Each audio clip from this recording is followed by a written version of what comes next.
They just need the right handful of voters in the right states at the right time.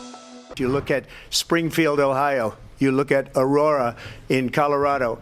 They are taking over the towns. They're taking over buildings. They're going in violently. These are the people that Xi and Biden led into our country, and they're destroying our country. They're dangerous. They're at the highest level of criminality, and we have to get them out. We have to get them out fast. All right, so you see at this week's debate, former President Donald Trump sounding the alarm on American citizens struggling under the weight of people flowing into our nation from other countries.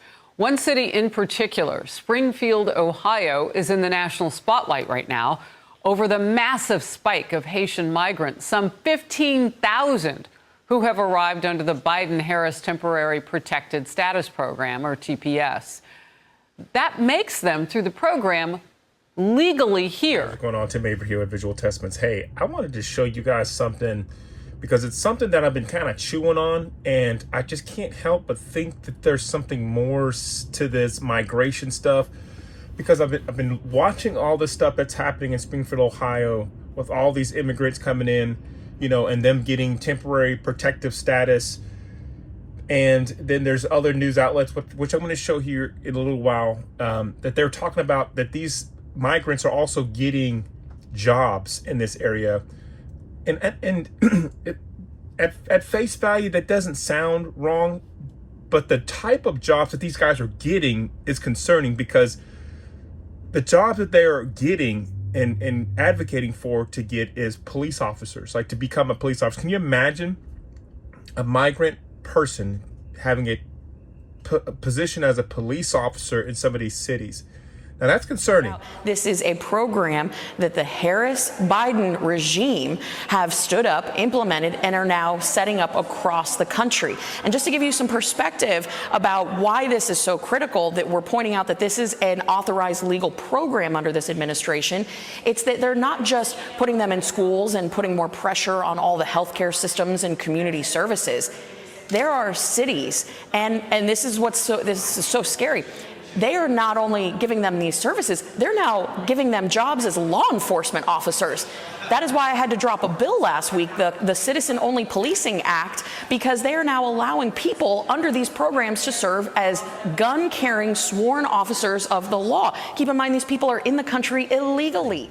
Now, the other thing that I was concerned about is that are these guys actually eligible to vote if they're legally here or have the temporary protective status that makes them legally here? Now, do they have the legal ability to vote?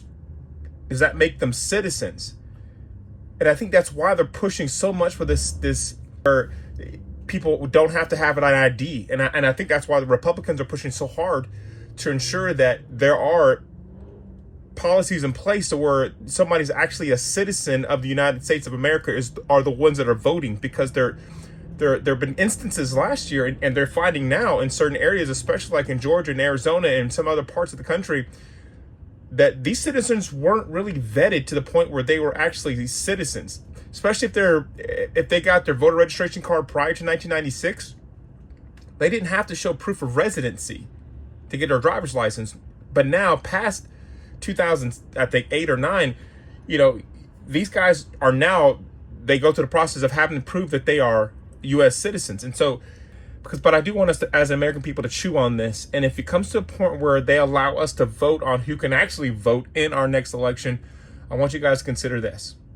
Joe Biden beat Donald Trump by a seemingly huge margin, 306 electoral college votes to 232.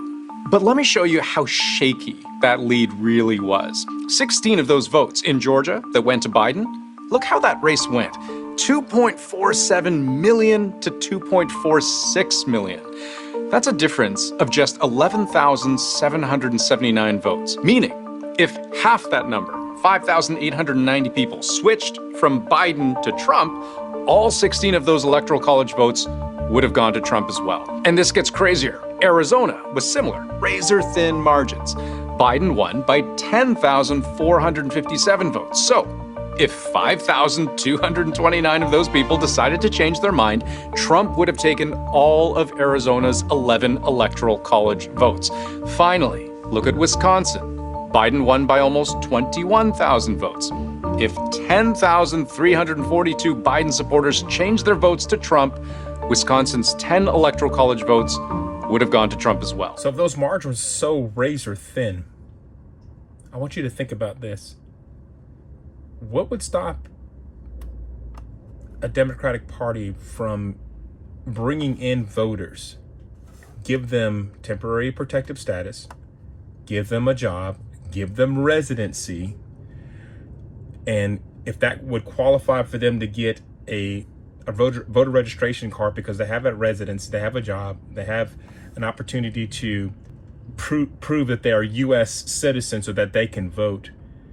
Do you think that maybe the Democratic Party's putting all these immigrants in here to try to flip a state like Ohio, historically known to be a swing state? I want you guys to see this. Trump has repeatedly attacked Harris over the country's illegal immigration crisis, and he's vowed to carry out the largest deportation operation in American history. All of this adds up to a very eclectic range of issues that each presidential hopeful will try to master over the next 2 months. The good news for them is that they don't need to figure it all out. They just need the right handful of voters in the right states at the right time. They just need the right handful of voters in the right states at the right time. And this is why I strongly feel the Republicans are fighting so hard to be doing this. National Republican parties are now suing the North Carolina State Board of Elections again. Yeah, it comes just days after the board criticized GOP leaders for filing a lawsuit based on what the board calls false allegations about the potential for voter fraud. The new lawsuit filed this week claims that nearly 250,000 people were allowed to register to vote in North Carolina without proving their identity. It asks for a federal judge to potentially order the state to revoke all of those people's voter registrations. That would make them ineligible to cast a ballot in the upcoming election unless they re-register. Just last week, the North Carolina Republican Party and the Republican National Committee filed a separate lawsuit kind of along that same theme. This one is right on its head. They admitted to doing this. They admitted that their forms were not accurate, that they needed to update them, that 225,000 folks did not give a social security number or driver's license number. An error discovered by the Maricopa County Recorder's Office could affect tens of thousands of voters in November. Last week, they found nearly 100,000 people who were allowed to register to vote, never having shown proof of U.S. citizenship. And now, the Maricopa County Recorder's Office is suing the Arizona Secretary of State and asking the state Supreme Court to determine if they can vote the full ballots in the election. This isn't a comfortable position to be in by any stretch. Arizona Secretary of State Adrian Fontes says he will respond to the Maricopa County Recorder's lawsuit on Wednesday. The Recorder's Office is suing him, claiming to have found more than 98,000 people who were allowed to vote the full ballot in Arizona for 2 decades when they never showed proof of U.S. citizenship. Here's what happened. If a driver received a license prior to 1996, there was no proof of citizenship in the Motor Vehicle Division records. Since 2004, Arizona requires a voter provide documented proof of citizenship.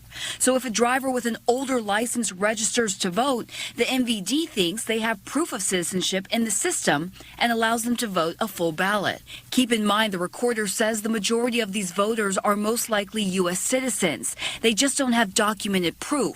The largest group of them are Republicans, followed by independents and Democrats. This is what I'm saying. Like, it's cause for concern because not only are they influxing the country with Haitians and migrants from all over the place, it's like now they're starting to find that some of our voters aren't even properly registered to vote.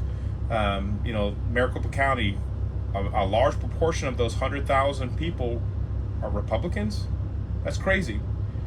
I'm all for getting us properly registered, and that's why I kept, on my channel, just kept telling you guys, make sure you are properly registered to vote. You don't want to get to the voting, ballot and realize that you can't vote because you weren't properly registered. So make sure you do that first and foremost.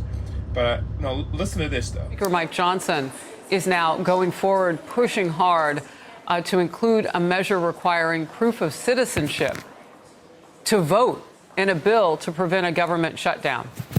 And Republicans laid out why that measure is so important.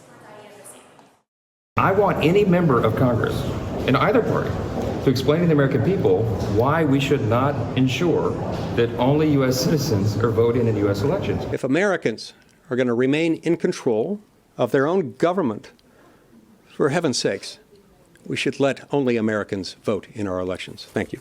If we do not show the American people that the elections are going to be fair and they're going to be satisfied with the outcome, you are going to have hell to pay in this country. So you tell me what you think. Should we have fair elections? Should we make sure that only U.S. citizens are voting? I think we should.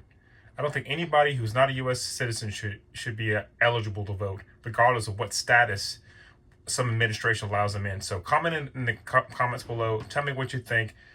And is it right for us to, as U.S. citizens, be the only one to vote for our U.S. president?